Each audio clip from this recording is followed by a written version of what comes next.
livebook sa Bombo Radyo Bacolod. And of course, sa YouTube, sa inyo mandara nga tag sa ka mga radyo, kaupo ninyo si Bombo Gracelyn Lobaton. Welcome na sa atong programa ang Bombo Report sa afternoon edition. So anong mga balita tangad dapat nga hibaluon before kita mag-celebrate sang aton sining Paskwa? Muna kita sa balita lokal. Ang siyam kadlaw nga pagselebrar sang Misa di Gallo kung Misa Aguinaldo ang nangin matawhay diri sa syudad sang Bacolod. Ibalon na karon ang assessment, no, labi lagi dira sa may San Sebastian Cathedral kay diraya ang sentro, dira gid ang pinakamadamo nga nagasimba, no, every simbang gabi, 9 days na siya. So ato na karon nga tackle upo daton sa nga Bombo Field Reporter kapila man ka mga sitwasyon diri sa syudad sa Bacolod, labi na gid sa mga terminals na, no, by air, land and sea. So hold on lang gid kay dapat ang aton sining priority, ang aton sining mga kauturan, especially sa mga nagapapuli, no, sa mga nagahulat sa ilang mga pamilya nga makakit-anay kamo halong gid, no, sa liwat. So again, sa pila pa naton ka mga balita, syempre nabatsyagan tagid ang kalain sang tiyempo, wala nakapakita si Haring Adlaw sa aton, ilabi na gid dara sa may bahin sang Eastern Visayas kay tungod may ginatawag nga torrential rain kag magadulot ini or gin-expectar nga may ara sang pagbaha, no. Ang torrential rain mo na siya ang ulan bala nga malawig kag syempre kung malawig nga pag-ulan magaresulta ina sa pagbaha sa gradara ka mga area. So wala man kita sang wind signal or kiti, wala man ta bagyo, no, pero ginapahalong gid ang tanan kay kung magsigi-sigi ang pag-ulan, syempre ang pila ka mga prone areas, no, kabahaan dayon kag worst is mayara pa sang mga pag-landslide. So halong gate kadiri sa Western Visayas, syudad sa Bacolod, pagina pa kita nagasulay sa tarithi sa ulan, mayara man mabaskog ang hangin kagina gani napalid akong kalo, no, kag ang akon nga payong. So kung magpalid man, especially kung nagabiyahe no lang pagbalikon or di na lang pagsapakon gid kay delikado manadlog ang dalan, especially kung nagasakay sa tricycle or motor siklo. Sa mga drivers halong gid, no, mayo man nga balita kay bisan pa nga may ara sang oil price hike, hindi gid tama ka taas, no, may ara kita sang oil price adjustment sa maabot nga Martes. Ang aton sining gasolina may sang 0.60 centavos tub 90 centavos per litro ang pag saka, no, sige lang kahit amo na ang kabuhi, hindi magdugay mabalik kita sa normal. Hoping lang, no, nga sige hunta lang ya ang aton sining pagkinabuhi sa insakto nga pamaagi kay ang aton sining makako galan tawagin sa aton. And sa aton nga kerosene mera man sang pagtaas, mera sang 50 centimos tub 90 centimos per litro ang igasaka dason semana. Kag aring maayo nga balita sa diesel, mayra sang pagnubo sentimos man, pero okay lang gid sa gihapon. Smile ta na kay syempre ga-celebrate kita sang Christmas at same time welcome kita sa bagong tuig 2023. So aton sining diesel mayra sang pagnubo sa 40 centimos tub 60 centimos per liter. So amo na siya ang aton sining oil price adjustment sa malason nga simana. So halong gid kag enjoy ang life no? So iban pag nga balita naton sa ton sining gobyerno, syempre ang Maharlika Wealth Fund ang padayon suwong nga gina-establish, no, bisan pa nga madamo sa mga personalidad o kung mga Pilipino ang nagapamalabag nga igatukod ini. Pero aton sa nga gobyerno ang ilang tuyo, ilang agulya ginalabot gid kay dako kuno ang mangin advantage, no, ang balik ni sa aton kung idusot ani kay sa iban nga pungsod may ari na ini kag nag-successful, no. So ang iban hindi siya nakaintindi No, so subong amo na sa ang ginahimuan pamaagi sa aton gobyerno maintindihan tani kag mabaton ta ila sini nga proposal kay bisan pa nga madamo kita sang ginaagyan especially sa aton ekonomiya nga mayra kita sang mataas nga inflation tapos may mataas man nga unemployment rate ti amo ni ko noong makasulbar pero sa iban nga pungsod ya okay ni kay ti makita mo man ang ila sini nga success no diri sa Pilipinas ang kalalain lang naton kay dako aton sini nga utang trilyon. So paano ni himuon? Pantayan tani no hindi ka dapat mamisok kay ti syempre ikaw Pilipino kinahanglan mo nga magbantay man sa imo sini nga pungsod hindi lang kaya ang mga nagapungko sa pwesto. So ato nakwaon ang mga balita na tipo ni Bombo Cherry Grace Santillan sa sining adlaw sang Sabado kadugay-dugay para lang ka oras anom ka oras Pasko na Bombo Cherry Grace please come in. Yes, Bombo Grace, live kita diri subong sa northbound terminal o sa Ceres terminal so makit-an diri naton Bombo Grace nga gaamat-amat adamo ang pasahero pero compare bala kahapon nga adlaw Bombo Grace mas damo gidaya ang pasahero kahapon kumpara subong nga adlaw sang Disyembre 24 o kon ang before Christmas o pila na lang anom na lang ka oras Pasko na Bombo Grace te Merry Christmas lang da Bombo Grace kag sa aton mga kabombo te Merry Christmas lang dira no te makitaan so Bombo Grace makitaan diri naton nga ang magwa ang mga Ceres bus is pun-anay gid siya Bombo Grace so wala man gahalin ang Ceres nga wala siya pasahero. Apang ang makita naman nato niya nga padulong diri sa syudad sa Bacolod dutay lang gid ang mga pasahero nga gapadulong diri o kon pauli diri sa syudad sang Bacolod Bombo Grace. Bombo So Cherry, far, Bombo Cherry. Bombo Grace. Nagsiling ka pun-anay ano namin mo may mga naga-standing pa da, standing ovation. So wala standing Bombo Grace. So wala gina-allow sang Via Car Transit Incorporation nga may standing nga akon may standing nga pasahero sa Ceres bus. So apon anay Bombo Grace with in capacity sa mga tagsa-tagsa kapulungkuan nga available sa sulod sang Ceres bus Bombo Grace. So sa pagdulong kita diriya sa northbound terminal so far wala kita traffic nga nabatsyagan Bombo Grace pero te amo ni nga mga oras te amo ginaya nga pagbatsyag naton sa kabugaton sang trapiko pero subong gara Bombo Grace busy ang mga pumuluyo nga mag-ilikot sa mga hilukoton nila sa mga tagsa-tagsa ka mga panimalay kay syempre ang iba niya tapos na sang pagbakal sang ilang mga ingredients sa mga tagsa-tagsa nila ka handa para karon sa Noche Buena nila Bombo Grace magasalo-salo ini ang mga tagsa-tagsa ka mga pamilya, friends, barkadas kag ang mga workmates man nga may mga duty subong panahon asang Pasko Bombo Grace. Bombo Cherry. Bombo Grace? Kamusta ang tiyempo ta kay kagina pa ni sang aga wala gid nakapakita sa akon nga mangin vitamins tani no? Yes, Bombo Grace wala kita kakuha subong adlaw sang vitamin D. Yes. Kaya subong Bombo Grace gulagal umon ang kalangitan kag mayara na subong pagpulo panalithi subong Bombo Grace nga mabatyagan naton subong tiya ay nga agaw na sa mga pumuluyo naton kag sa mga tagpalamati naton nga magpauli sa mga tagsa-tagsa nila ka mga panimalay samtang wala pa nagabaskog ang pagbubo sang ulan subong Bombo Grace diri sa syudad sa Bacolod gamat-amat subong dulom pagid ang kalangitan Bombo Grace. Ang mga taytay tadaraiya especially diri sa syudad sa Bacolod kamusta?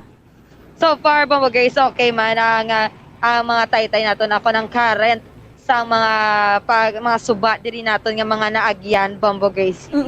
Pero sige. Pero syempre Bombo Grace hindi man kita mag ano lang bala gusto kon wala sang bahala nga chill lang ang aton mga suba. Syempre mangin aware man kita sa palibot Bombo Grace kag expect the unexpected kay pero syempre aware man kita sa aton palibot kag mangin ready kita kay syempre hindi naton mapaktan ang pagbuo sang mabaskog nga ulan subong Bombo Grace pero kabay pa nga hindi ini magbaskog ang ulan kay syempre kaluoy man sa mga mga flood prone area naton kung magpaskog ang ulan kay syempre kaselebrar kita subong sang adlaw sang Pasko Bombo Grace. Mm. So ang lugar naman niya sa ginabaligyan sa mga palupok kamusta madamo sang tawo? So Bombo Grace wala nato na check here kung kamusta subong ang Baklanay sa palupok pero kung mag Christmas yabi Bombo Grace hindi man ginabakal ang mga palupok. Ang mga palupok man lang akong Christmas ti amo na yang mahilig gid bala magpalupok sa mga firecrackers kay kalabanan nato niya nga makitaan o kon mag-observe ang mga bastante gid sa paglulok panay sa mga firecrackers is ang adlaw sang bagong tuig o kon pagsulog sa New Year Bombo Grace. Subong ano ang pinakadamo nga vehicle sa dalan sang Bacolod? So far, makita nato na ang madamo gid nga mga vehicle nga makita naton sa dalan sang syudad sang Bacolod, Bombo Grace is ang mga private cars. Wa sulod gid ini sila ya sa syudad sang Bacolod kag pagwa man sa syudad sang Bacolod padulong sa norte nga bahin o kuno sur nga bahin Bombo Grace sa probinsya sang Negros Occidental. So sako man Bombo Grace ang pakadto pakari sa mga taxi naton. Tapos ang mga traditional jeepney naman yun ako ng mga PUJs nato na na public utility jeepney. So far Bombo Grace magpadulong diri sila sa terminal. Ang iba na puno sa mga pasahero, ang iba na wala gidya pasahero Bombo Grace. Amo lang na ang mga subo-subote ang iba goro nato nga mga drivers nagpauli naman sang ila mga tagsa-tagsa ka panimalay temprano pa kay syempre ma-celebrate man nila sa Christmas kaupod sang ilang pamilya. Ang mga nagpauli goro temprano ya Bombo Grace bastante na sa ilang income subo nga adlaw. So Bombo Cherry, mayo man ano nga ti nakabawi-bawi man siguro kagapon sang hapon madamo sa mga nagpuli, mga estudyante pwede nga nabilin kiti naging tapos pa nga mga projects kay gapon daan Friday no nagingagaw gid kay gina-anticipate man nila ang adlaw sa 24 nga madamo sang mapuli base maguto kag hindi na makapuli ang iban kay ti kung 24 yan nagaready nagikita sa aton sa nga mga panimalay para mag-welcome sang aton sini nga pagselebrar no sang Christmas season. How about sa mga establishmento nga labi na gid sa mga downtown areas and padulong diri sa syudad sa Bacolod, kamusta ang mga parking areas? Basi kalapaw naman sa dalan, may magyan. So paglabay naton kay ina Bombo Grace sa downtown area, hindi siya mas trako gid Bombo Grace sa usual. Unlike kahapon niya Bombo Grace ya perte gid ang traffic. Alin ko bisa panimalay na ako sa puluyan akon. Nag-abot ko sa istasyon mga sobra isa ka oras. Pero kaina do ka tawhay gid sang dalan Bombo Grace wala nakalabot isa ka oras ang biyahe nako. Kaluyan man kagina Bombo Grace tawhay. Kahapon gid ya guro ya ang sakuanay ako nang pagbakal sa ako na Christmas rush nga ginatawag sa aton mga pumuluyo Bombo Grace. Kahapon sila ya nagbakal sa mga pangregalo nila, panghanda nila sa mga Noche Buena kag kung ano pa nga mga hilikoto nila para subo nga adlaw Bombo Grace. Ano tabi observe or i-rate ta no base sa mga naobserbahan mo dira sa gwa no kay ti subong or kagapon abi compare ta lang ang mga tawo nga nagagwa anong pinakadamo sa edad lang be Bombo Grace? Ano ang pinakadamo nga tawo sa edad balahaw? Ano pinakadamo bata, tigulang ang nga nagagwa bala? Makita So, mo? ma-observe na ako Bombo Grace ang mga range sa mga naga-edad, akon mga edad nga nagapakadto pakari is ang mga butang naton bi mga 18 years old to 30 years old is syempre sila na Bombo Grace ang mga edaron nga bakod patuhod magapilahay sa mga lagba-lagba nga linya sa mga groceries, mga department store kag sa mga wholesalers sila pa na Bombo Grace ang mayara pa sang kakusog nga maglinya pila pa ka oras kay syempre ang iba niya daan Bombo Grace tigdamo gidya ang ginabakal sa mga tagsa-tagsa ka mga establishmento amo na sila gidya Bombo Grace ang kalabanan naton nga makitaan sa mga dalanon o sa mga tagsa-tagsa ka mga baligyaan Bombo Grace. Tupad mo ba ako na tuhod? So Bombo Grace base bakod man ini siya sang tuod kaya bata pa man Bombo Grace Gani man. Kasi masulong ko ng mga utod ng mga seniors kay Hindi sila kuno bakod tuhod. Bombo guys, depende lalaya sa mga senior citizen natin. Kaya may araman tayo pala senior citizen niya, bombo guys, nga mabato pag sa mga pabaskog-baskog sa tuhod, especially sa mga senior citizen natin nga aktibo pa sa mga basketball, kag any sports nga ginapang intrahan nila, bombo guys. Pero anyway, Bombo Cherry, ang tanan nga edad, no, sang katauhan, mga mapabata man, mapa-minor, no, mapa-legal age, mapa-mama, kag papang edad abi, kag mapatigulang, nagwa na gidya, wala na gidya restriction, pwede na gidya kagwa. Notice mo? Yes, sa Chuck Doged Bombo Grace. May ragit Japon makita niya miski ang ano na yung face mask yati hindi na magidya need sa mga establishmento, pero may ragit makita ang mga pumuluyo nga naga face mask sa gihapon, especially ang kalain sa tiyempo daan, Bombo Grace, gaulan, gainit, need gid naton sa protection, especially ang face mask para layo kita sa takdanay sang mga masakit sa palibot naton, Bombo Grace. Oo. So, Bombo Cherry, kamusta naman ba ang natapos na nga simbang gabi sa tuig 2022, especially diri sa syudad sang Bacolod? So, kaina, Bombo Grace, no, ang last day sang aton nga Misa Aguinaldo. So, especially sa San Sebastian Cathedral, Bombo Grace, kung sa diyan, sakop ini siya sa Police Station 1, suno kaya Police Major Ramil Sarona, na hepe sa Police Station 1, lang yan ang matawhay kag wala sang insidente nga nagluntad dito nga area kung sa diin damo ang nagasimba nga mga tumuluo sa nga Katoliko, Bombo Guys. Nangin matawhay, nangin malinong kag mayo man nga pagsaulog sang siyam kakaagahon sang Misa Aguinaldo, Bombo Grace. So, Bombo Grace, yari bala pamatian naton ang pahayag gikan kay Police Major Ramil Sarona. No, sang ibang gabi sang December 16 nasa kaganyan sa Tagahon, wala dito sa insidente nga na-record sa Station 1 kag naging matawhay kag malinong ang simbang gabi sa area sa Station 1. Sakop diri ang Cathedral sa San Sebastian Cathedral sa kag ang Lupit Church sa area naman. So, bali, linong gid sir. Yes. Sir, anong mensahe mo, sir, sa mga pumuluyo natin, especially nga mag-celebrate kita sa Christmas? Yung pangabay ko lang ang pumuluyo nga nasa Station 1 nga ikawan kami ang kubra lang pag-inom, kagikawan nga pag-inaway, at kung magpalupok man sila sa mga firecrackers sa ila lang designated area kay damo diri nga barangay kung may designated firecracker zone sila para at least malikawan ang insidente nga related sa firecrackers. Kamo man ikawan man nila magpakal sa mga illegal nga firecrackers kay monitor man na namon kay kung may madiparahan kami nga gabaligya sang illegal firecrackers amo na pag kumpis karon. So, Bombo Guys, na take kudos sa aton nga mga kapulisan nga nagbantay gid sa mga tagsa-tagsa ka mga simbahan nga ginab sa laulugan sang Misa de Aguinaldo o Misa de Gallo diri sa syudad sa Bacolod, Bombo Guys. Wala gid nagpapugong ang ulan, Bombo Grace, nagpulo pa nalithigid diri sa syudad sang Bacolod. So, Bombo Grace, natin, Merry Christmas sa aton mga kabombo kag mga tagpalamati kag sa aton tanan, Bombo Grace. Merry Christmas kag mag-enjoy lang kita kag mangin matawhay lang ang pagselebrar sa Pasko subong nga adlaw kag buwas pa nga adlaw, Bombo Grace. Very well said, Bombo Cherry. Sige. Bombo Grace, report gikan sa patrol, ini si Bombo Cherry Grace Atilian para sa Pabasa Radyo ng Pilipinas. Consistent, overall number 1 sa Bacolod, Basta Radio.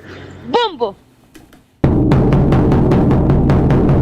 Madam gid nga salamat kay Bombo Cherry Grace Santelian sa iya sining situation report kag sa iban pa nga mga report, no? So karon may mga misa before nga mag celebrate kita sang sining Christmas day na gid, no? So halong lang kag isa pa di mo pa gutok gid kay ti matagaan gid ligwa ang tagsa especially sa mga simbahan.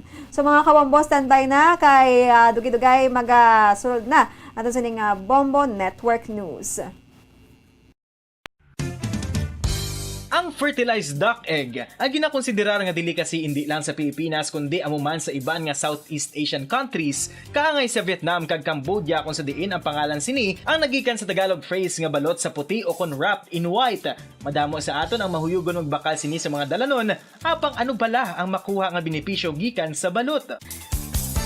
Santo sa SF Gate, ang itlog nga balot ang apisar barato. Ini ang maayo nga source sa sang protein. Ini ang puno sang vitamin C kag beta-carotene. Nga parehas mabasko nga antioxidants nga makabulig sa pagtinlo sang free radicals gikan sa mga bloodstream. Kasubong man nagapabaskog sang immune system. Ang magpainit-init sa silaksang adlaw sa aga ang makadulot sa kayuhan sang aton ikaayong lawas. Suno sa madugay na nga pagtuon sa mga researchers worldwide, kalakip na diri ang American Academic Medical Center nga Mayo Clinic. Ilan na pamatudan nga ang sun o kung si Haring Adlaw amugid ang best source sang vitamin D. There's good reason why vitamin D is called the sunshine vitamin. Ang pamangkot, paano ang proseso sang pag-angkon sang aton lawas sang vitamin D? Well, ang process nagasugod sa tion nga exposed ang aton panit sa sunlight dili na kag mahimo ang vitamin D gikan sa cholesterol sa aton lawas. Ang ultraviolet o kon UVB rays nga yara sa silak sang adlaw magaigo ini sa cholesterol sa aton skin cells, providing the energy for vitamin D synthesis to occur.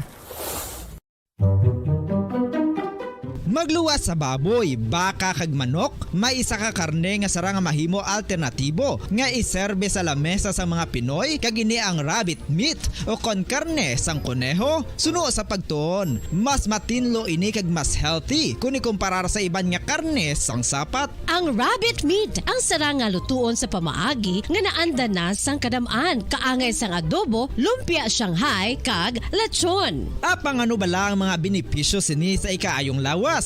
Ini ang mayaras ang mataas nga porsyento sang easily digestible protein kag nagaunod sang jutay nga fat kung ikumparar sa iban nga sahi sang karne. Nagaunod man ini sang jutay nga calorie value sang sa iban kag almost cholesterol free ini. Gani makabig siya nga heart patient friendly. Mas jutay man ang sodium content sa rabbit meat, samtang mas madamo naman ang calcium kag phosphorus content sini.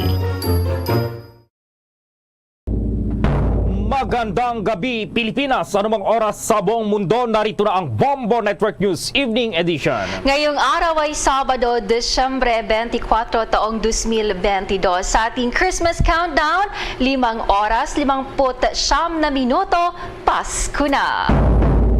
Bombo at Castor Nation, sa mga oras na ito, ang Christmas Island o ang Kiribati ay nagdiriwang na ng Pasko. Islang bansa sa Oceania sa Central Pacific Ocean. Ang isla ay matatagpuan halos kalahatian sa pagitan ng Hawaii at Australia.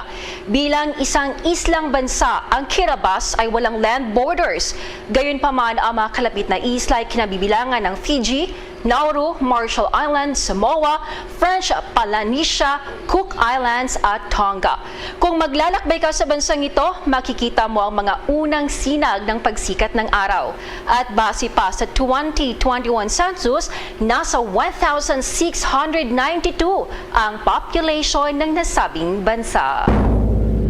Ngayon, sa ulo na po ng ating mga balita. Itong dagdag bawas sa presyo ng produktong petrolyo, asahan po yan sa araw ng Martes. Marcos administration, ipoporsige na rin ang pagiging Asian Aviation Hub, mga proyekto ukol sa transportasyon at science and technology, pangunahing isusulong yan sa taong 2023. Dito pa rin sa Marcos administration, naglaan na ng 5 hanggang 6% na gross domestic product para pa rin sa infrastructure development. Ang bilang naman ng mga pasahero sa Batangas Port, umabot na sa pre-pandemic levels. Ang mga pasahero sa airport, nabawasan naman. Ilang oras naman bago po magpasko, ilang pasahero humabol pa rin po pauwi sa kanilang mga probinsya. Mga sunog dahil naman sa paputok, tumaas ngayong taon. Hindi naman magandang balita doon sa Cebu. Magdiriwang po ng Pasko na masama ang panahon. Mga pasahero po stranded sa mga pantalan. Mga Mga patok na handa tuwing Noche Buena sa Pilipinas, alamin. Ilang mga Pinoy ibinahagi naman kung ano ang paboritong handa sa hapagkainan at kung paano sila magdiwang ng Kapaskuhan.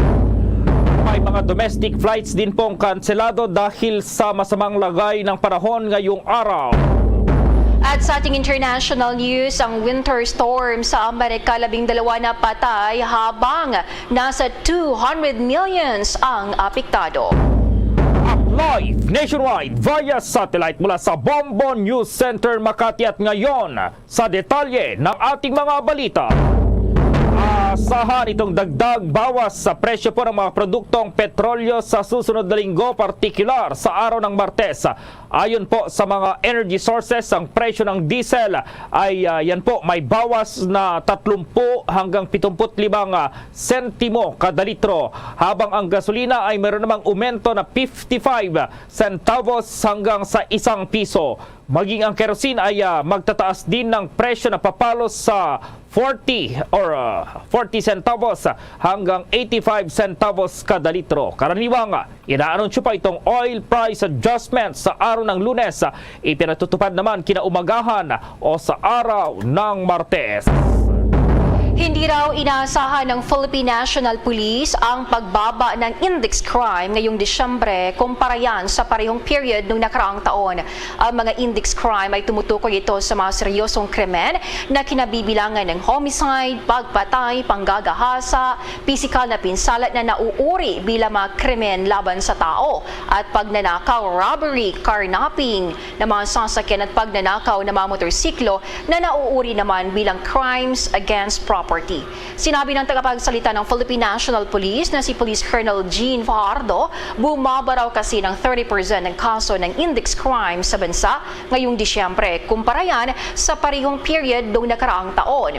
Ang pagbaba naman ng index crime ay ikinagulat ng pambansang pulisya sa kabila ng pagluluwag ng ating bansa sa mga health protocols ngayong holiday season. Pero sa kabila nito, tiniyak naman ng pambansang pulisya na tuloy-tuloy at walang pahinga ang Philippine National Police sa pagpapatrolya at pagbabantay sa komunidad ngayong holiday season. Una rito, nagsagawa ng orientation ng Philippine National Police maging seminar sa mga barangay tanod kung paano ang tamang pagpapatrolya. Mahalaga raw ito para hindi mapahamak ang mga tanod tuwing may re-respondihang mga gulo sa barangay. Kung maalala, bumuhos ang mga deboto sa simbang gabi dahil nananabik ang mga ito matapos hindi makadalo sa nakaraang taon dahil yan sa COVID-19 pandemic. Pakinggan natin ang payag ni Philippine National Police spokesperson, Police Colonel Jean Fajardo. Yung ating datos from December 1 to December 20 po ay bumaba po ng almost 30% po compared po yan sa same period last year yung ating index crime volume po. In fact, yung ating pong tinatawag na mga focus crimes po ay bumaba din po, including po yung robbery and theft na ay na-anticipate nga po nating tataas. Sa datos po ay bumaba pa compared po sa same period of last year po. So magandang sinyalis po ito. Ang ibig sabihin po ay maganda po yung naging latag po ng ating seguridad, at gusto rin natin i-attribute din ito na yung mismo mga kababayan na rin po natin talaga yung aware sa kanilang mga personal security, at yan ay malaking bagay para bumaba po itong datos po natin ng crime statistics po. Yan ang payag ni Philippine National Police spokesperson, Police Colonel Jean Fajardo. Samantalang Marcos administration, ipupursige na rin daw na itong pagiging aviation hub ng bansa at mga proyekto ukol sa transportasyon at science and technology o rin isusulong sa taong 2023. Mareport si Bombo Dennis Hamito. Didiretso na ang Marcos administration mula sa target ng mga sasakyan at ganoon din yung subway na isinusulong ni President Ferdinand Marcos Jr. ay dadako na dun sa mas mataas na level. Ito yung aviation Bombo Gerald, kung saan target nga mga kabombo, mga ka-Star Nation, ang iba pang mga proyekto ng ating bansa, at yan ay pagpasok ng taong 2023. Bagamat inaasahan na ito ay magpapatuloy kahit matapos na ang Marcos administration, ang importante umano masimulan ang naturang mga proyekto. Pero sa kasalukuyan, dahil nga tutok pa ang atensyon dito sa subway project, kinakailangan muna makakita umano ng resulta kaugnay sa nasabing mga hakbangin at proyekto, lalo't ito ay paglalaanan din ng malaking pondo. Nagsimula na nga ang nasabing mga proyekto at tuloy-tuloy pa rin naman ang magiging paggastos hanggang sa ganap na maisakatuparan ang nasabing mga proyekto. Kaugnay niyan, narito ang bahagi ng mensahe ni Pangulong Ferdinand Bongbong Marcos Jr. Bang Dennis? Gerald, itong target dito na pagsusulong ng enhancement o kaya naman ay talagang modernization ng ating infrastructure sa transportation ay kinakailangan talaga dahil kinakailangan umanong makasabay tayo sa iba pang mga bansa. At dito ay nangangahulugan na magiging pangunahing lugar na pupuntahan at kumbaga ng mga investment dito sa Southeast Asia ang Pilipinas kapag naisakatuparan yung pagiging aviation hub ng ating bansa. At dito ay mula dun sa mga riles ng tren ay babaybay naman sa kalawakan. Narito ang bahagi ng mensahe ng Pangulong Ferdinand Bongbong Marcos Jr. It is my belief also that we have missed some great opportunities to develop our rail transport system. It is clear in my mind that railways offer great potential as it continues to be the cheapest way of transporting goods and passengers. We can build upon already existing lines by modernizing these old railway systems. There are dozens of railway projects on the ground, above the ground, below ground, not just in Manila, but in other regions, at various stages of implementation and with a combined cost of 1.9 trillion pesos. Bahagi yan ang pahayag ni Pangulong Ferdinand Bongbong Marcos Jr. ukol dun sa prioridad ng mga proyekto. Trilyon ang pinag-uusapan dito at lawak ng proyekto hindi lamang para sa mga nasa Metro Manila kundi pati na sa iba pang bahagi ng ating bansa. Katunayan, yung airport na tinatarget nga na sa katuparan naman sa pagpasok ng susunod na taon, ito ay matatagpuan sa Central Luzon, particular dyan sa area ng Bulacan, habang yung ongoing naman yung subway project dito sa Metro Manila. Ito mano ay hindi nangangahulugan na tututok lamang sa Kalakhang, Maynila dahil sa Visayas at Mindanao meron ding mga posibleng susunod na kalintulad na proyekto. Yun nga lang, hindi naman agad-agad may anunsyo hanggat hindi pa ito nagkakaroon ng groundbreaking ceremony o kaya naman iba pang mga related na maghuhudyat para naman masimulan ang naturang mga aktibidad. Bombo Gerald. Oo, magandang project to. Mayroong dating existing na mga rail line patungo sa iba't ibang lugar dito sa Luzon. Ito'y nasayang hindi na pa pwedeng buhayin ito, Bombo Dennis, yung mga dating rail line na yan, Bombo Dennis. Lukuyan kasi, Bombo Gerald, katulad nung tinatawag nating Bicol Express. Ito yung biyahe mula dito sa Metro Manila patungo sa Kabikulan. May mga lugar kasi dyan na pagka medyo masama lagay ng panahon, lumulundo yung lupa.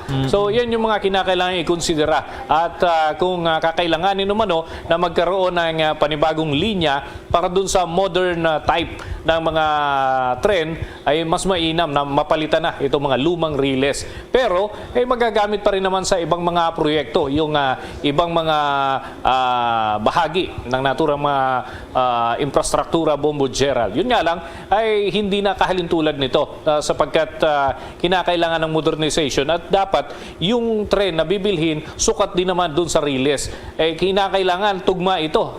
Kahalintulad nga sa Metro Rail Transit, nakabili ng bagon pero hindi tugma sa riles. So kinakailangan i-adjust ang riles o kaya naman kung yung bagon ay hindi pa bibili, ay kinakailangan yung specs o specification ay mai-refer na agad doon sa manufacturer para pagdating dito, sakto kung ano yung umiiral na sukat ng riles, ganun din ang sukat ng mga bihikulo na gagamitin, Bombo Gerald. Okay, Bombo Dennis. Para sa Bombo Network News, Bombo Dennis Hamito nag-uulat para sa Pambansang Radyo ng Pilipinas, Basta Radio, Bombo!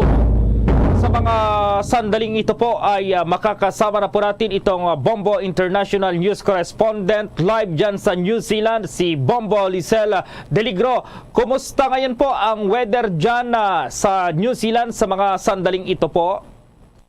Summer po dito, sir. Summer po. Sobrang init. Ito po yung panahon na we go to beaches. Ang dami kasing beach dito. So, opo. Papasok pa lang yung actually late na ang summer dahil yung weather dito nagpe-play, yung parang paiba-iba. So, medyo late na nga kami. Opo, maya-maya kayo yung susunod. Nauna yung Kirabash na magdiriwang ng Pasko. Kaninang alas 6 po yan. Kayo po yung susunod dyan. Ano po yung pagdiriwang ng Pasko ngayon dyan? Ano yung mga paghahanda ninyo dyan ngayon dito pa rin sa pagsalubong ng Pasko? Normally, bago ako pumunta dito ng New Zealand, sinasalubong namin yung Pasko, di ba? Nagno-Noche Buena tayo. Pero dito sa New Zealand, sineselebrate nila mismong araw, 25, during the day. Itong aking partner. Opo, itong aking partner si Bombo Jane may katanungan din po. Bombo Jane, go ahead. Okay, Bombo Lizelle, paano po ba magpasko ang mga residente dyan sa New Zealand?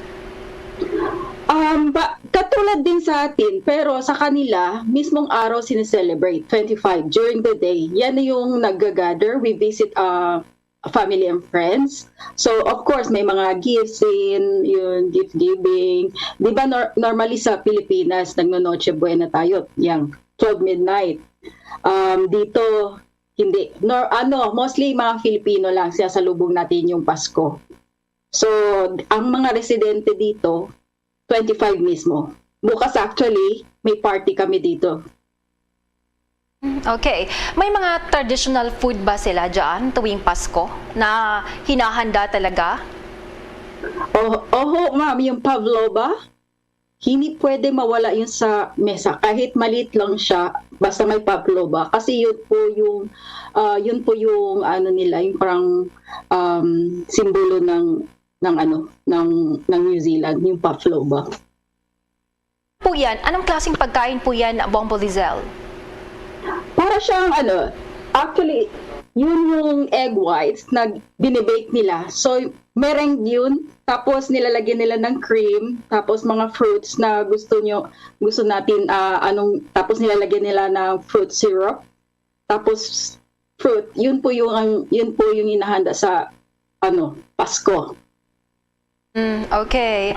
So, Bombo Gerald? Oo, Bombo Jane, putulin muna natin si Bombo Lizelle. Sapagkat 6:50 na po, alas 6:15 po ng gabi ngayon, at dyan naman sa Chatham Island sa New Zealand ay magdiriwang na sila ng Kapaskuhan sa ngayon. Itong Chatham Island po ay nasa 800 kilometers po silangan ng Timog New Zealand po yan. Ang Chatham Islands ay may residente, itong populasyon po dyan na 800 lamang as of June 2022. Naging bahagi ito ng kolonya ng New Zealand noong 1842. Itong lokal na ekonomiya nito ay nakasalalay po sa conservation, turismo at yung pagsasaka at itong pangingisda. At dyan po ang susunod ngayon na po, nagdiriwang silang Pasko dyan sa Chatham Island. Bombo Jane, go ahead again sa katanungan mo kay Bombo Lizelle. Oo, balikan natin si Bombo Lizelle, no? Bombo Lizelle, kayo mga Pilipino dyan, may pagtipon-tipon ba na nangyayari during a Christmas celebration? It's talaga. So, may mga ibang lahi din na nakikipag-join. Kasi kapag nagtipon-tipon mga Pilipino, masayahin. Andun yung iba kasi kapag sila nagse-celebrate, do happy, tayo may mga karaoke pa, may mga sayawan. Kaya may mga Kiwi din, mga residente dito nagjo-join sa atin. So masaya mga gatherings ng Pilipino. So we create our own events, may mga Christmas events. So palaging puno. Okay. Bombo Lizelle, anong oras ngayon dyan? At anong oras talaga dapat, no? Kung wala itong pinapairal na daylight savings time? Ito talaga yung normal time. Advance kami 5 hours. Sa April, magbabawas ng 1 hour. So, nasa advance kami 4 hours. Kasi mag-winter na. So, maaga. Actually, 8 p.m. pa lang dito, may araw pa rin. Kapag winter, 6 p.m. pa, madilim na. Okay. So, Bombo Lizelle, batiin niyo po ang inyong mga pamilya dito sa Pilipinas, lalong-lalo na ilang oras na lang dito sa Pilipinas, magpapasko na po. Binabati ko po yung pamilya ko po sa Zamboanga, si retired Master Sergeant Guillermo Laos at saka si Rosabella Miranda Laos, yung mga kapatid ko po at saka yung mga Delihero family, lahat-lahat na po. Magkakaroon po ng magandang balita dito sa New Zealand next year. So gusto ko lang i-promote na welcome yung mga nurses dito sa New Zealand. So we're really hiring kung pwede i-promote. So we need you nurses dito. So Merry Christmas po sa lahat. Binabati ko po kayo.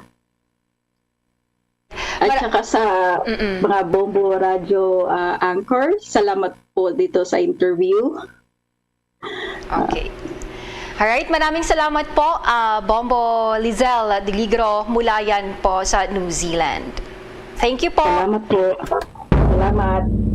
Samantala, nagpaabot na rin ng mensahe po si Supreme Court Chief Justice Alexander Gesmundo sa lahat ng mga Pinoy sa pagsalubong po ng Pasko. Sinabi ni Gesmundo na kahit ano pa man ang pamamaraan po ng pagdiriwang ng Pasko, ang kahulugan naman ito ay pareho lamang. Anya ang Pasko ang panahon na walang hanggan itong pag-asa, pagmamahal at kapayapaan. At sa kabila raw ng mga pagsubok na ating nakayanan sa buong taon ay narito itong Christmas time. Nakita rin natin daw itong ating mga sarili, itong pag-asa, compassion at itong awa. Dahil dito ay kailangan daw na magbigay ng mas marami, ngumiti at magpatawad. Kahit ngayong Pasko man lang daw ay matigil itong mga hidwaan, mahinto ang mga problema at makalimutan itong mga away. Samantala, nagpaabot na rin po si Manila Archbishop Jose F. Cardinal Advincula ng kanyang mensahe. Narito ating pakinggan si Manila Archbishop Cardinal Jose Cardinal Advincula. Sa Paskong ito, magmasid tayo. Let us contemplate the presence of Jesus in our brothers and sisters, especially the needy and the suffering. Like the shepherds, let us recover the art of keeping watch. Ibigay natin ang sarili natin sa paghayo mula sa ating mga sarili patungo kay Jesus, patungo sa kapwa. Like the shepherds, let us embrace the spirit of crossing over to encounter the Christ child in the other. Let us go in haste. The shepherds went in haste towards Bethlehem, and there they found Mary and Joseph with baby Jesus lying in a manger, wrapped in swaddling clothes, just as the angels told them. Hindi na sila nagpatumpik-tumpik pa o nag-alangan sa mensahe ng anghel o nagdalawang isip o nagdiskusyon pa ng mahabang-mahaba. Siguro hindi na rin sila nakapag-ayos ng damit, itsura o amoy nila o nakapag-practice ng script na sasabihin nila. Nagmamadali silang pumunta sa Bethlehem upang matunghayan ang Mesiyas. They eagerly went forth in order to see the Christ child. Indeed, those who watchfully attend to God's revelation would feel the urgency to respond to His invitation. Yan po si Manila Archbishop Jose Cardinal Advincula. Akyat tayong Baguio City. Ano na kayong kalagayan ngayon? Maraming mga turista at may mga lumabas po na sinasabing masikip ang daloy ng trapiko dito sa pagsalubong ng Kapaskuhan doon pa rin sa City of Pines. May report ang Bombo Radio Baguio. Bombo Gerald, dagsa pa rin ang mga turista at mga lokal sa iba't ibang pasyalan dito sa Baguio City. Partikular dito sa Burnham Park, ilang oras bago ang Pasko, kahit wala pa namang mga nakalinyang mga programa ang lokal na pamahalaan ng Baguio City. At ayon naman sa Baguio City Tourist Police, natatanggap na reklamo mula sa mga turista.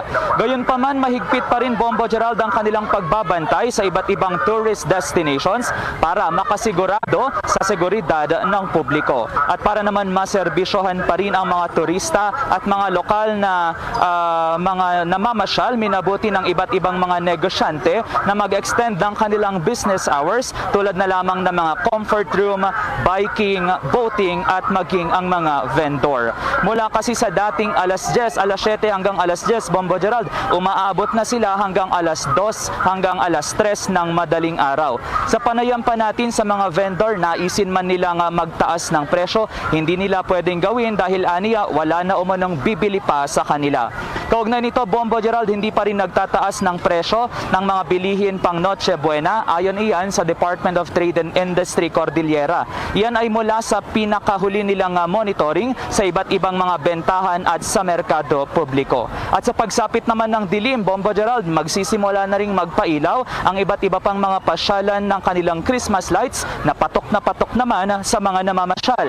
Bukod pa kasi sa mga mall, mayroon ding iba't ibang mga pakulo ang bawat parke ng Baguio City.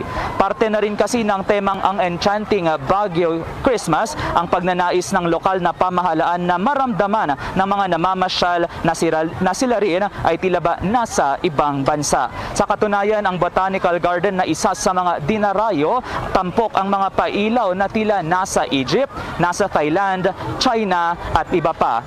Ngayon naman, Bombo Gerald, ay makakasama natin sa linya ang isa sa mga turista. Nakita nating mga talaga namang naglilibot, si Miss Marie Montemayor, na dito na rin piniling salubungin ang Pasko. Kasama niya ngayon ang kaniyang pamilya. Miss Marie, bakit po dito ninyo napiling salubungin at i-celebrate ang Pasko?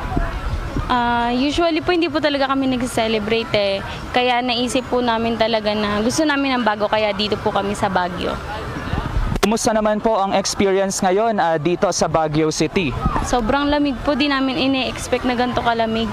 16 degrees Celsius, sa Quezon City, apakainit. Hindi naman po ba kayo nahirapan sa paglilibot gawa pa ng mahigpit na daloy pa rin ng trapiko? Hindi naman po kasi may sasakyan kami, tsaka kakarating lang din namin ngayon Ang tanong po natin, ma'am, babalik pa po ba kayo sa susunod na taon para dito po ulit i-celebrate ang Pasko? Posible rin ang bagong taon? Tignan po natin. Baka walang... Okay, baka may gusto po kayong batiin, ma'am. Binabati ko po yung nanay ko na nasa Hong Kong. Merry Christmas, Ma. I love you. Ayan, atin pong nakapanayam. Maraming salamat po. Si Miss Marie Montemayor. Ayon din po sa ibang mga turista pa, mas pinili nila ang Baguio City dahil ito ay tinaguri ang melting pot of culture mula sa iba't ibang mga syudad, lalawigan, mga probinsya at syempre dito mismo sa Cordillera. Dito rin daw kasi nila mas nararamdaman ang sigla ng Paskong Pinoy. Samantala, dumako naman tayo, Bombo Gerald, sa lagay ng trapiko sa iba't ibang mga kalsada. Mas maluwag na ang daloy ng trapiko kumpara kahapon hanggang kaninang tanghali. Ayon sa mga otoridad, marami na kasing mga nakababa o nakaalis na ng Baguio City at kakaunti na lamang ang mga humahabol pa para naman sa Noche Buena o dito na rin sa lubungin ang Noche Buena. Ngunit dito sa kinaroroonan natin, Bombo Gerald, dito sa Burnham Park, bumper to bumper pa rin ang trapiko dahil nagsisimula na ulit na magsidatingan ang mga turista at mga lokal na gustong humabol dito sa iba't ibang mga pasyalan dito sa Baguio City. At habang lumalalim pa ang gabi at habang palapit ang oras ng Kapaskuhan, inaasahan ding mas sisikip pa ang daloy ng trapiko dahil naman sa mga hahabol pa sa pamamasyal.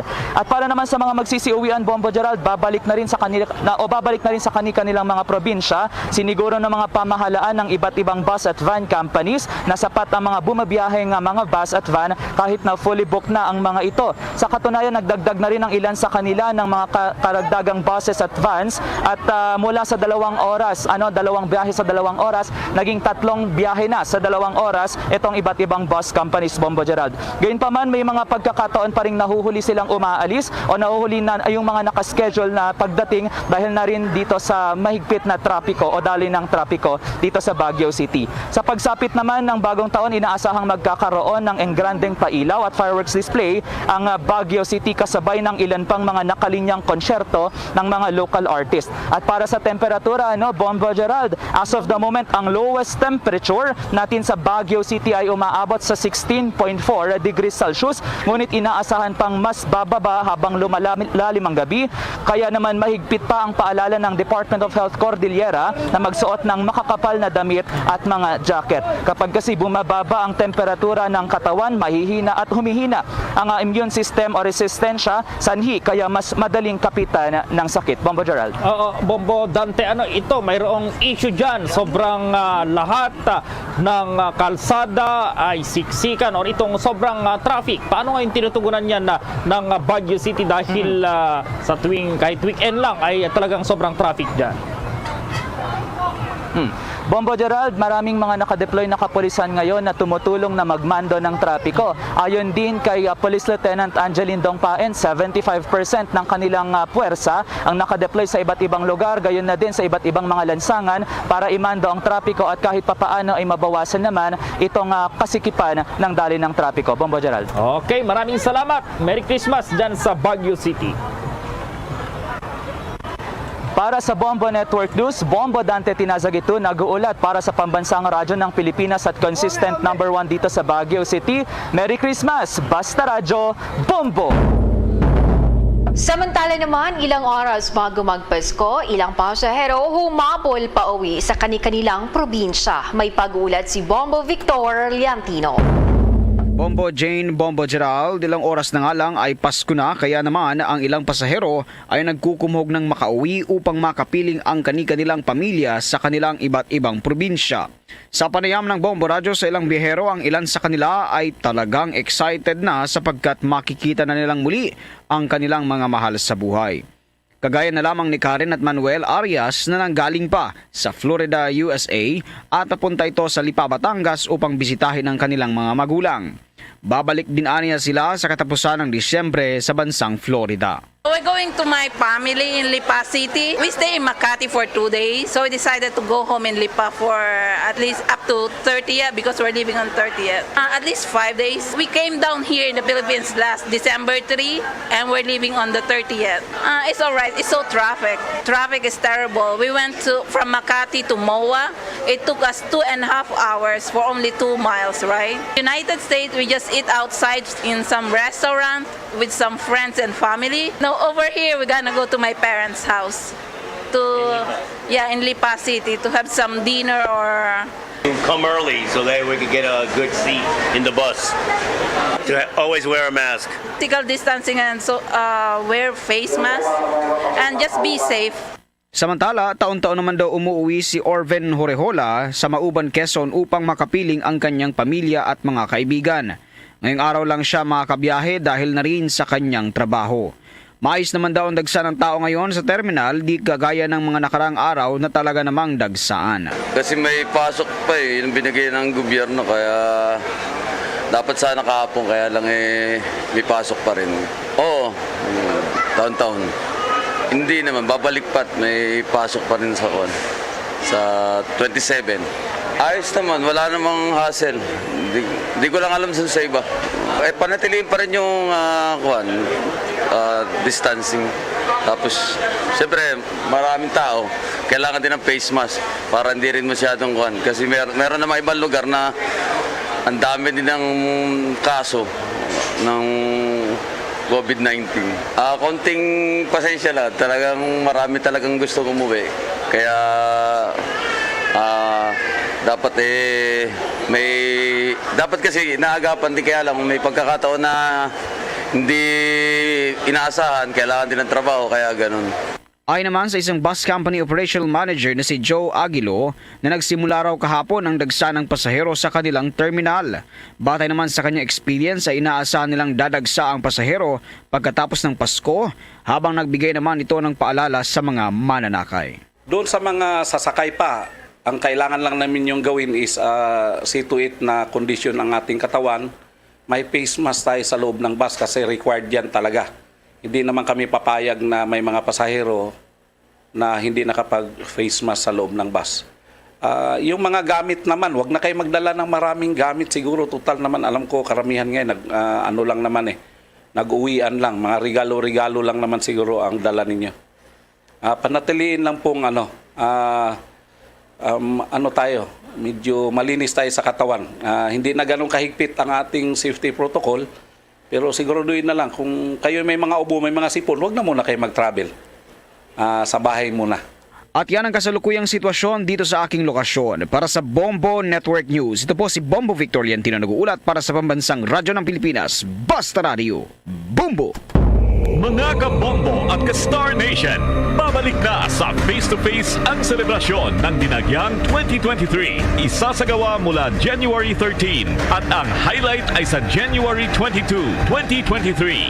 Ang Dinagyang 2023 ay hatid ng Iloilo City Government at Iloilo Festivals Foundation Incorporated. Ang live updates at coverages ay maririnig at makikita sa lahat ng himpilan at digital platforms ng Bombo Radio Philippines. Viva! Viva! Viva! Viva! Senyor Santo Niño! Basta Radio Bombo! This is Mayor Jerry Treñas of the City of Iloilo inviting you to witness and celebrate the face-to-face Dinagyang 2023. Viva Senyor Santo Niño! Viva Senyor Santo Niño! Viva Senyor Santo Niño! At ngayon, sa pagpapatuloy ng iba pang pangunahing mga balita.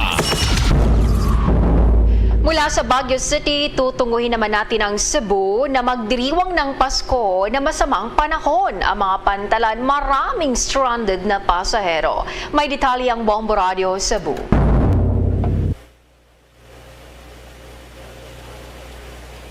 Sasalubungin ng mga Cebuano ang Pasko ng malamig at maulan dahil sa hanging amihan. Kaugnay nito, maraming mga pasahero ang na-stranded sa iba't ibang bahagi ng pantalan ng Cebu dahil sa gale warning na ipinataas ng Pag-asa. Sa panayam ng Bombo Radio Cebu kay Melvin Hadyo ng isang stranded passenger, kanyang sinabi na mahirap ang kanilang sitwasyon, lalong-lalo na magpapasko na at gusto na sana nitong makapiling ang kanyang pamilya. Aniya, noong nakaraang araw pa ito stranded at tanging pangtubig na lang di umano ang natira nitong pera. Panawagan nito sa natulungan sana sila para sa kanilang makain at temporaryo na matulugan. Ating pakinggan si Melvin Hadyo ng stranded passenger. Mahirap, magastos. Wala ng pera. Nung isang araw pa, Dumaguete, Tacloban. Meron, pambili na lang ng tubig. Wala. Ang sinabi lang nila, cancel. Pagkain, yung matutuluyan kung pagsamantala.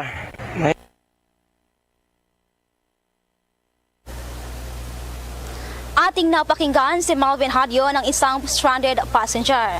Sa panig naman ng isang habal-habal driver, kahit maulan ang panahon, magpapatuloy ito sa paghahanap ng pasahero upang maipakain sa kanyang pamilya. Ayon kay Joseph Bagubo, na kahit konti lang ang handa para sa Pasko dahil na rin sa naranasang pandemya, ang importante na may diskarte sa buhay. Wish nito sa Pasko na mabuting kalusugan at buo ang kanyang pamilya. Sa taong 2023, umaasa itong makahanap ng trabaho at nang matustusan ang pangangailangan ng kanyang pamilya, lalong-lalo na ang pag-aaral ng kanyang mga anak. Ating pakinggan si Joseph Bagubo, ang isang habal-habal driver.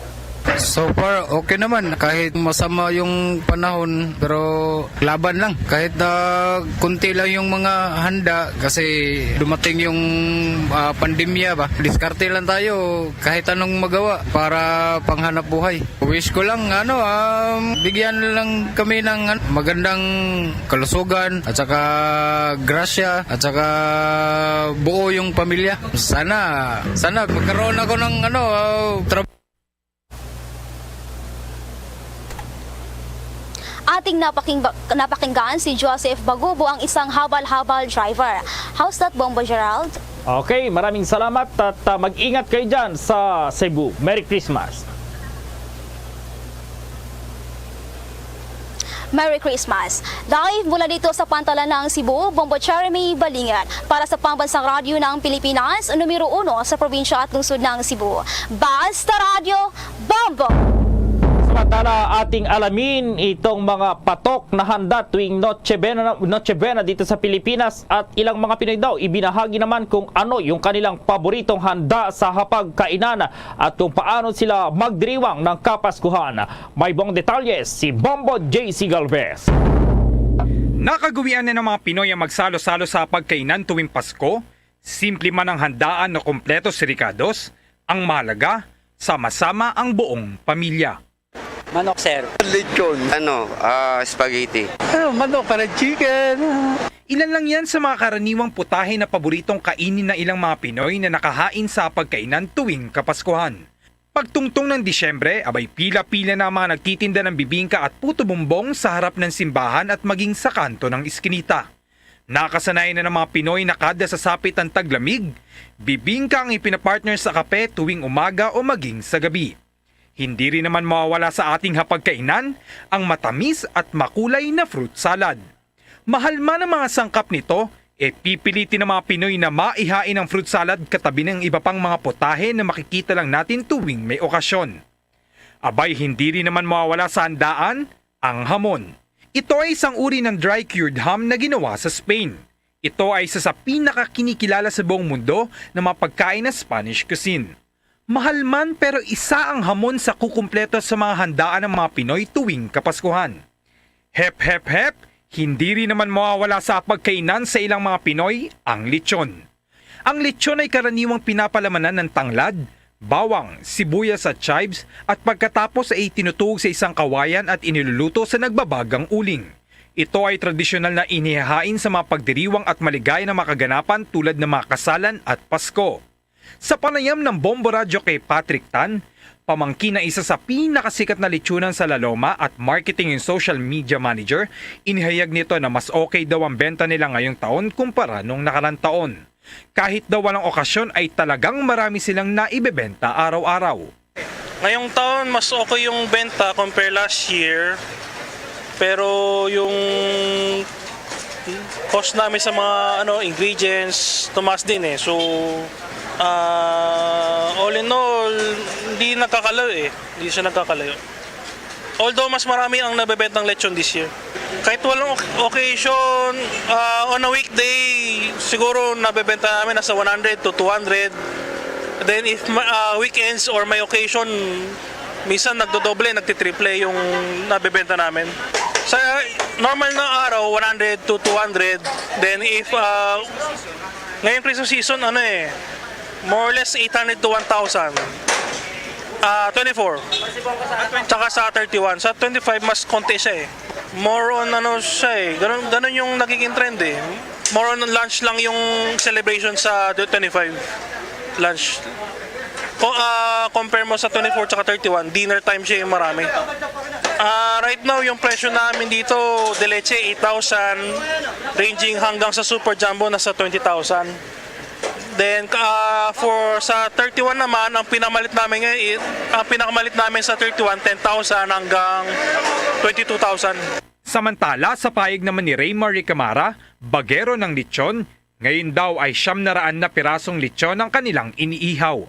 Asahan din daw na mas marami silang iihawin na lechon pagsapit ng 31 ng Disyembre. Medyo malakas naman, malakas. Nakakatay tayo ng mga ngayon, mga 900, ganyan, may get.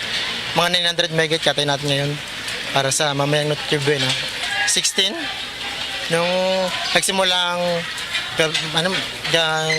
simbang gabi, umabot tayo ng 500. Ngayon, bagong taon yan, malakas yan. Abutin tayo ng mga 1.5 megit. Ngayon, malakas talaga. Ngunit atin namang alamin kung paano nga ba magdiwang ng Kapaskuhan ang ilang mga kababayan natin. Nag-celebrate kami ng mga Kapaskuhan. Unang-una sa bahay. Tapos ginagawa namin, nagpapasalamat kami sa Diyos dahil doon sa isang taong singkad na ibinigay sa amin yun sa buhay at lakas. Walang celebration na sir kasi naka-duty. Ang kainan. Salo-salo sa pagkain. Nagsiselebrate kami ng Pasko tuwing 24. Ngayon, ipagdiwang namin at nagsisimba kaming mga pamilya. Ang Pasko ang isa sa pinakamasayang okasyon na inaabangan ng lahat. May bigayan ng aginaldo, salo-salo, kaliwaang bili ng regalo para sa mga inaanak at ang tradisyon na pagmamano. Kaya naman isang maligaya at ligtas na Pasko sa bawat isa. Para sa Bombo Network News, ako si Bombo JC Galvez, nag-uulat para sa pambansang radyo ng Pilipinas. Basta Radyo, Bombo.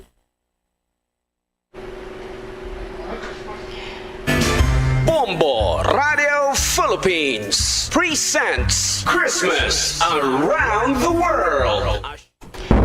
Mga kabombo ka Star Nation, alamin kung paano ipinagdiriwang ng mga Dutch ang 2 days Christmas sa the Netherlands. Kasama si Bombo International News Correspondent Angeli Morris. 2 days of Christmas. Yan ang may experience sa bansang the Netherlands na matatagpuan sa Northwestern Europe. Halos kalahati ng Netherlands ay below sea level. Ang mga Dutch naman ay itinuturing na tallest people in the world. Ito ang bansa na binubuo na mahigit kalahati o 55% ng Dutch na edad 15 anyos pataas ay walang relihiyon, habang sa datos naman noong 2020, nasa 20% ng populasyon ng Netherlands ay Katoliko. Ang Pasko sa Netherlands ay nauhuli lamang ng 7 oras kumpara sa Pilipinas. Alam niyo ba na ang kakaiba sa Netherlands ay mas maraming mga tupa kumpara sa mga tao na naninirahan sa Wadden Islands ng Texel, at sa Amsterdam na capital ng the Netherlands ay mayroong 1,200 na tulay. Sa the Netherlands, ipinagdiriwang ang Pasko tuwing ika-25 at ika-26 ng buwan ng Disyembre, kung saan iginugugol ng mga pamilyang Dutch ang 2 araw ng Pasko kasama ang kanilang mahal sa buhay, panonood ng movies, paglalaro at pagkain ng ilang tradisyonal na Christmas food. Pero bakit nga ba 2 araw ang Pasko sa the Netherlands? Ang mismong araw ng Pasko sa December 25 ay kilala bilang Eerste Kerstdag o unang araw ng Pasko sa the Netherlands. Ang araw pagkatapos naman ng Pasko o December 26 ay tinatawag naman na Tweede Kerstdag o ang ikalawang araw ng Pasko. Ito ay isang pagpapatuloy ng Christmas holiday o isang pagkakataon para mag-spend ng oras sa labas o kasama ang pamilya o mga kaibigan.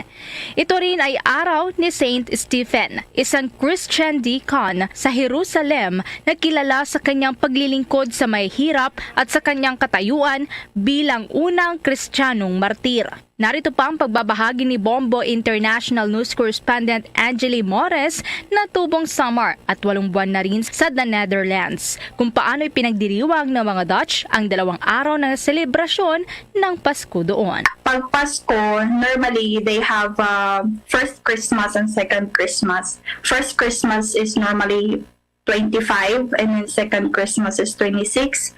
Pero yung 24, kagaya sa Pilipinas, parang nasa household lang sila. So parang pre-Christmas talaga. So yung karamihan, yung family lang sa bahay, 24. Pagka first Christmas sa 25, kasama na yung mga magulang nila, like yung grandpa, ganon, and mga kapatid nila, tsaka yung family ng mga kapatid nila.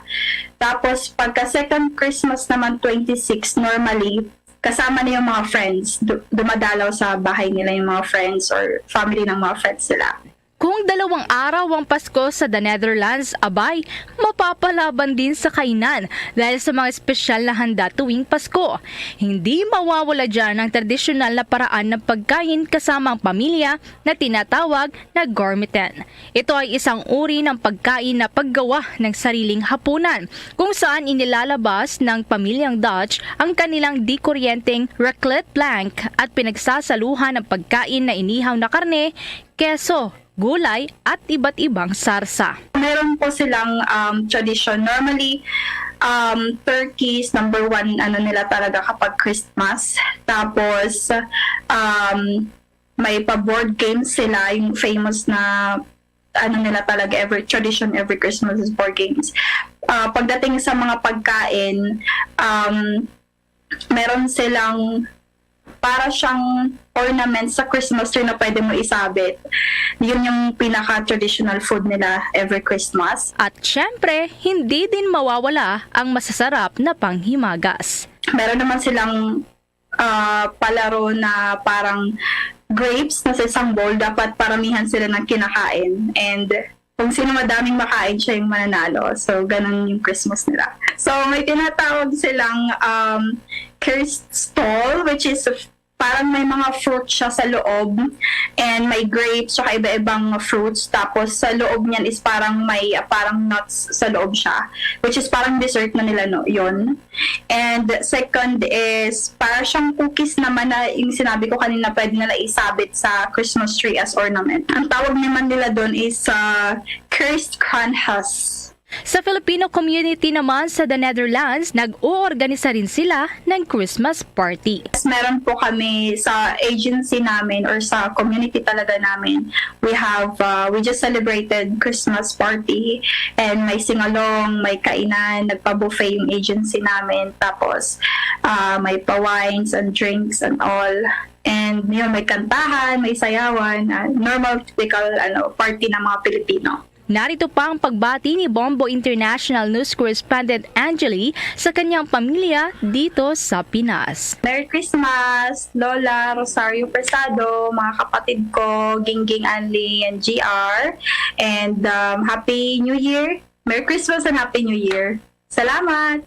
Ang pagbati naman ng Happy Christmas sa the Netherlands ay Prettige Kerst, o kaya naman ay Zalig Kerstfeest o Zalig Kerstmis, na parehong nangangahulugan na Merry Christmas. O kaya naman ay Verlik Kerstfeest, o nangangahulugan yan ng Cheerful Christmas.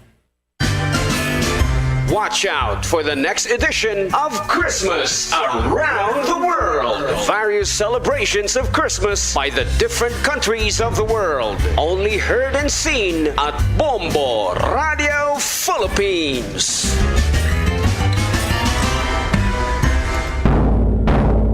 Pagkatapos ng Luzon at Visayas, tunguhin natin ang Mindanao dahil nasa 40,000 katao inaasahang bubuhos bukas sa gift giving ng pamilya ni dating Pangulong Rodrigo Duterte.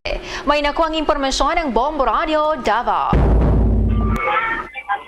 Simula pa kaninang madaling araw hanggang ngayong gabi ay dagsa pa rin ang mga tao dito sa Banterohan Public Market ng Davao City para mamili ng kanilang mga handa o Noche Buena sa Pasko. Sa katunayan, ang bilang ng mga mamimili simula pa kanina hanggang ngayon ay hindi mahulugan ng karayon. Talaga namang ang iba ay umaabol pa at galing pa sa kanilang mga trabaho. Makikita naman na ilan sa mga humahabol ay bumibili pa ng mga dagdag na sangkap para sa kanilang ihahandang putahe para sa salo-salo ng bawat pamilya.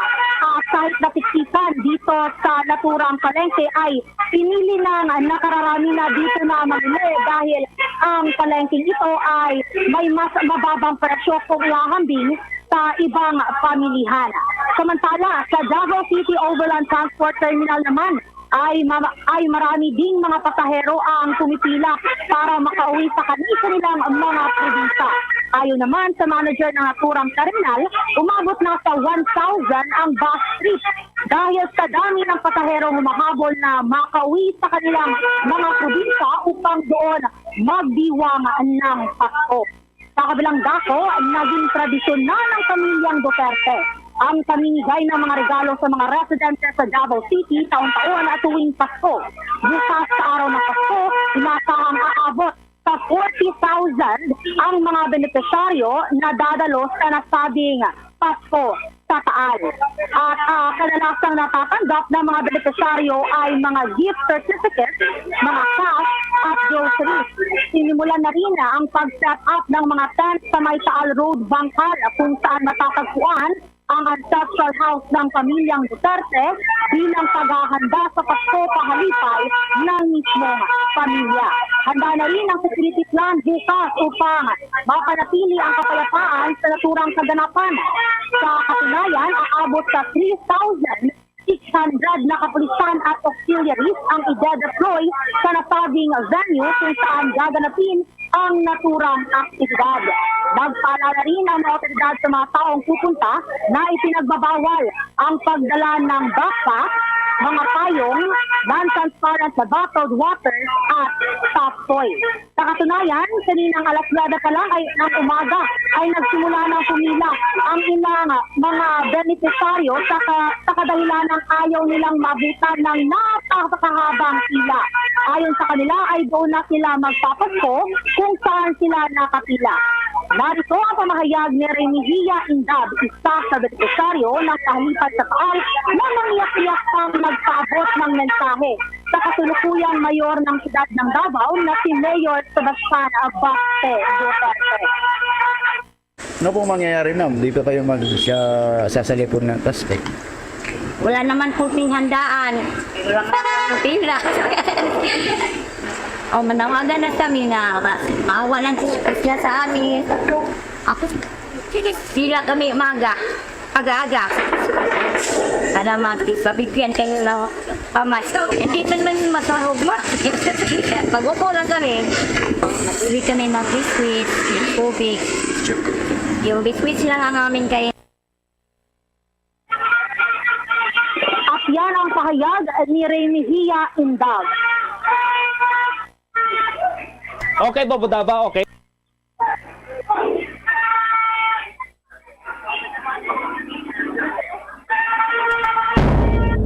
Sa iba pang mga balita po, nagsanib persa ngayon itong Department of Transportation o DOTR maging itong Department of Science and Technology para sa pag-develop ng validation at testing facility para sa Automated Fare Collection Scheme o itong tinatawag na AFCS na magpapaganda sa serbisyo at magbebenepisyo sa mass transport system ng ating bansa. Sa isang statement, sinabi po ni Department of Transportation Secretary Jaime Bautista at Department of Science and Technology Secretary Renato Solidum na pumirma ang mga ito ng kasunduan na layong mag-establish ng laboratory testing facility na matatagpuan sa Electronics Product Development Center sa Bikutan sa Taguig City.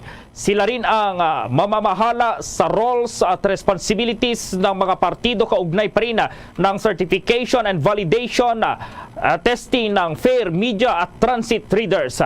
Sinabi ni Bautista na ang collaboration ay magpo-provide ng ilang cashless payments technologies para sa riding public at ma-experience itong transportation standard na pareho sa ginagamit sa ilang bansa sa Asian region. Sa ilalim ng Memorandum of Agreement, parehong mag-e-establish itong Department of Transportation at DOST ng state-of-the-art testing facility, itong equipment at validation facility para sa Automated Fare Collection Scheme, itong national standards sa pamamagitan ng Electronics Product Development Center na pinapamahalaan po ng Department of Science and Technology, Advanced Science and Technology Institute. Ang Electronic Product Development Center ay ang unang dedicated government electronics development at one-stop shop facility na pwedeng mag-provide ng design, itong prototype at testing services para pa rin sa electronic industry. Una rito, sinabi po ni Bautista na plano nilang magkaroon ng automated guideway transit o itong AGT na develop ng Department of Science and Technology sa pagkolekta naman sa 4 na terminal ng Ninoy Aquino International Airport. Anya, magbebenepisyo sa mass transportation option ito pa rin mga pasahero kapag lilipat sa anumang terminal mula Terminal 1 hanggang 4. Ang automated guideway transit ay isa lamang sa mga alternatibo para sa mass transport technologies na madedevelop ng metals or dinevelop po yan ng Metals Industry Research and Development Center ng Department of Science and Technology. Mayroon ding hybrid electric road train na magiging option para sa mga bus ng EDSA Busway at para sa Bus Rapid Transit o itong BRT project sa bansa.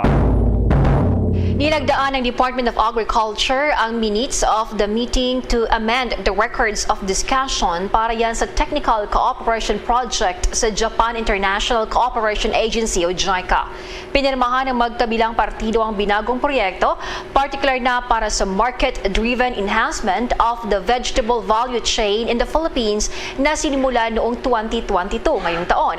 Sa pagpupulong, sinabi ni Department of Agriculture Senior Undersecretary Domingo Paganiban na ang hakbang ay naglalayong mapabuti ang kasalukuyang logistics sa agricultural value chain ng bansa.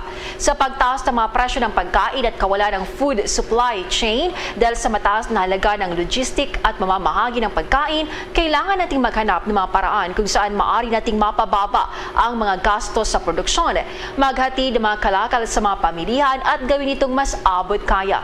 Gayon din umaasa si Japan International Cooperation Agency JICA Chief Representative to the Philippines Sakamoto Takema na ang proyekto ay makakatulong sa mga mamimili at mapabuti ang buhay ng mga Pilipinong magsasaka.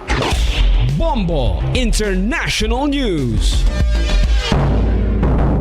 Mahigit 1.5 million residente na nawala ng kuryente habang libo-libong flights ang nakansila dahil sa winter storm. Umakyat na sa 12 patay habang 12 million resident ang apektado. Ang bagyo ay umabot na ng higit sa 2,000 miles o 3,200 kilometers mula Texas hanggang Quebec. Sa Canada, nasa Ontario at Quebec ang nakaranas ng Arctic blast na nagdulot ng pagkaputol ng kuryente. Karamihan sa natitirang bahagi ng bansa mula sa British Columbia hanggang Newfoundland ay nasa ilalim ng matinding lamig at mga winter storm warnings. Nakaranas na ng pagbaha sa baybayin niya ng New England, New York at New Jersey. Bombo Foreign Exchange Update. Sa palitan ng piso kontra dolyar ang isang US dollar sa ngayon ayon po sa Bankers Association of the Philippines katumbas ng 55 pesos at 15 centavos.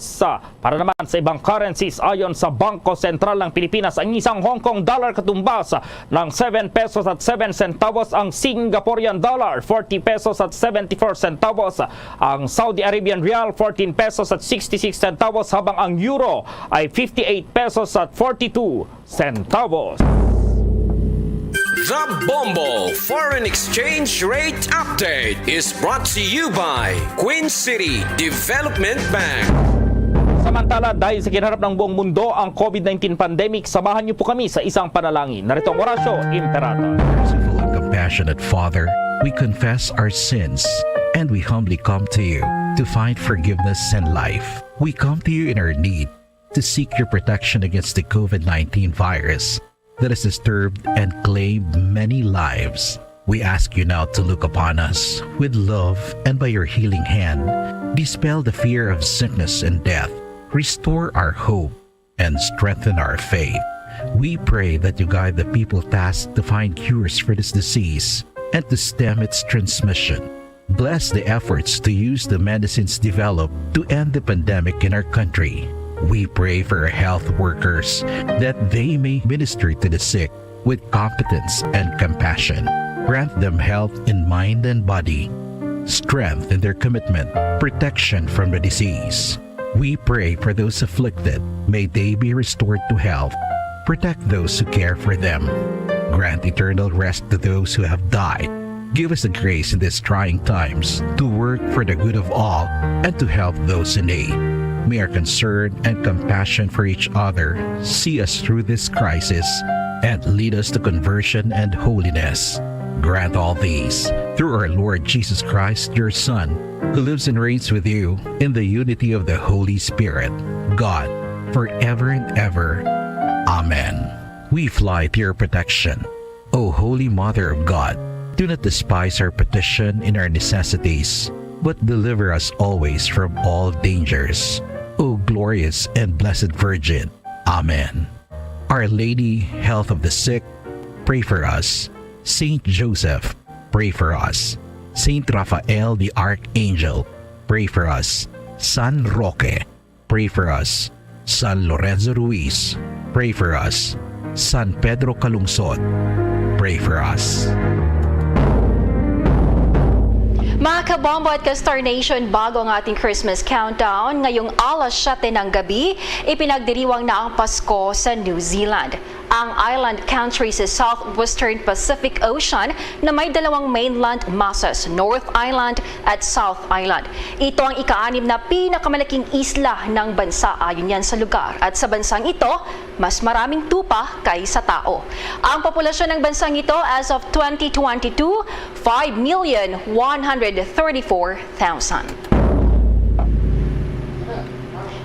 Mga kabombo at ka-Star Nation, sa ating Christmas countdown, 4 hours, 58 minutes, Pasko na! Merry Christmas! Luzon, Visayas at Mindanao maging sa buong mundo, yan ang kabuuan ng Bombo Network News Evening Edition. At live nationwide via satellite mula sa Bombo News Center Makati para sa pambansang radyo ng Pilipinas, Basta Radio Bombo!